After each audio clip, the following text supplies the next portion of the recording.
Hello, Assalamu alaikum. My name is Fatma Samin, and today we are going to study the bony landmarks and side determination of hip bone. So, hip bone is irregular bone, and it is also known as pelvic girdle. Why we call it pelvic girdle? Because it takes part in the formation of pelvic girdle.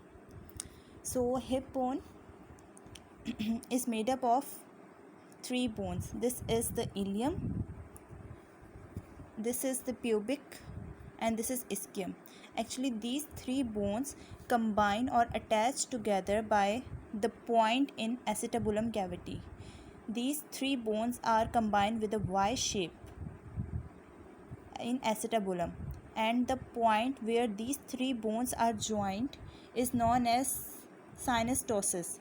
This is the point where these three bones join, and they joined in a Y-shaped manner. So in Y-shaped manner, the uppermost part is known as ilium, this part is known as ischium, and this is the pubis. So first we are going to learn that how we know the side determination of hip bone. So place your thumb like this in a greater sciatic notch. This.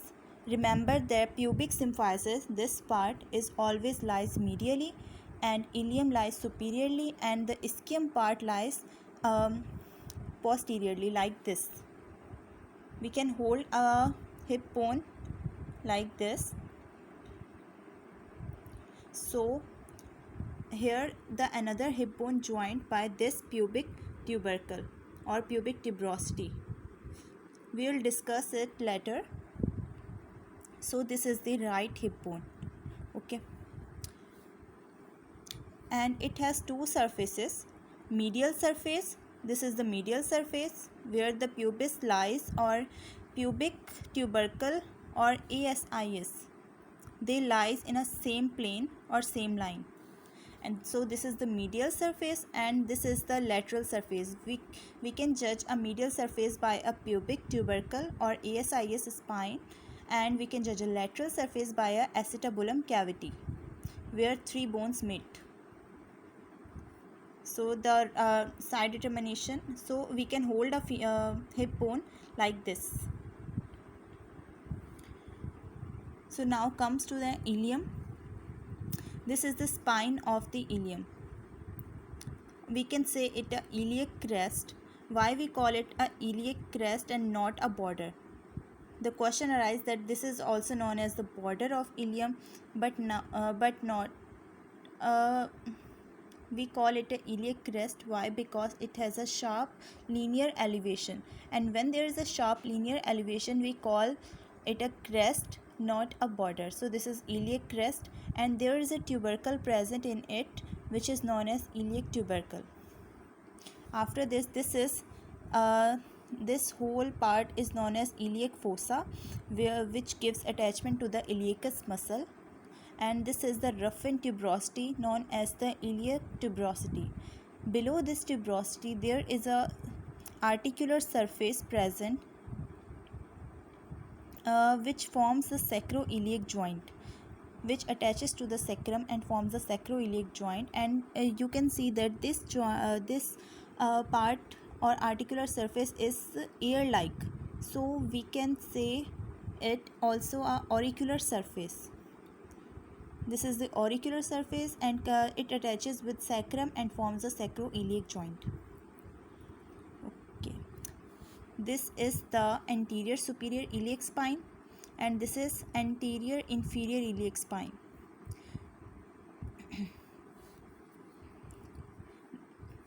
This is the this area lies medially, so this is the anteriorly or medially. So this is anterior superior and anterior inferior, and when we hold a hip bone, this area lies posteriorly, so we can say that this is posterior superior iliac spine, and this is posterior inferior iliac spine.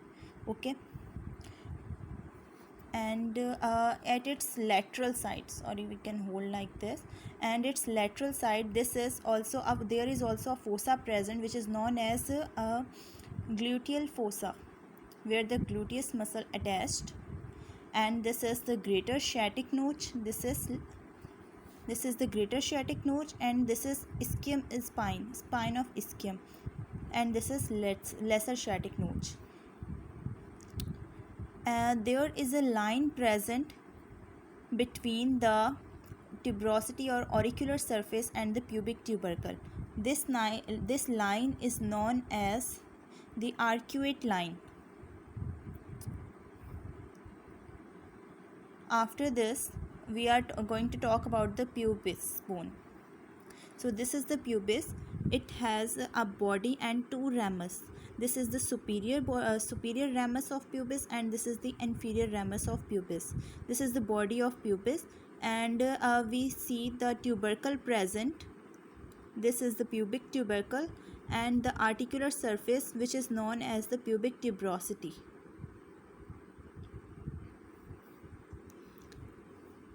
After that, this is the ischium part.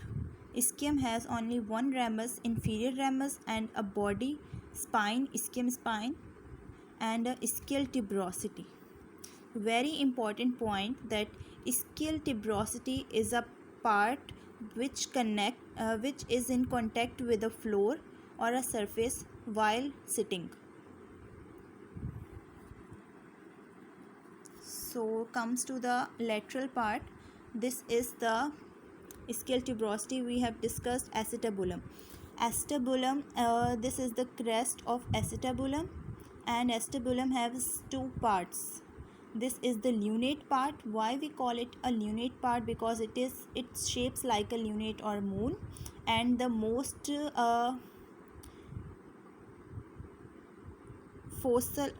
this is the fossa like part. We call it a acetabular fossa. And in acetabulum, the head of femur joint and forms the hip head of femur articulate and forms the hip joint, which is the most stable joint in our body.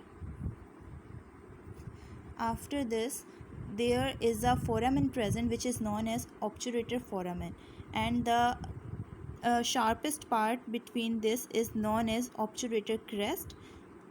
In obturator foramen, the very important structures pass through, and the tuberosity of the pubis is also known as the symphysial surface. Why? Because symphysial surface. Why? Because at this tuberosity, the another pubis of the hip bone joint and form the pubic symphysis. There is a cartilage plate between these two joints, but the two hip bones join together by this pubic tuberosity or symphysial surface. One thing I forget, that there is a tubercle or eminence between the ilium and the pubis. This tubercle or eminence is known as iliopubic eminence. So this is all about the hip bone.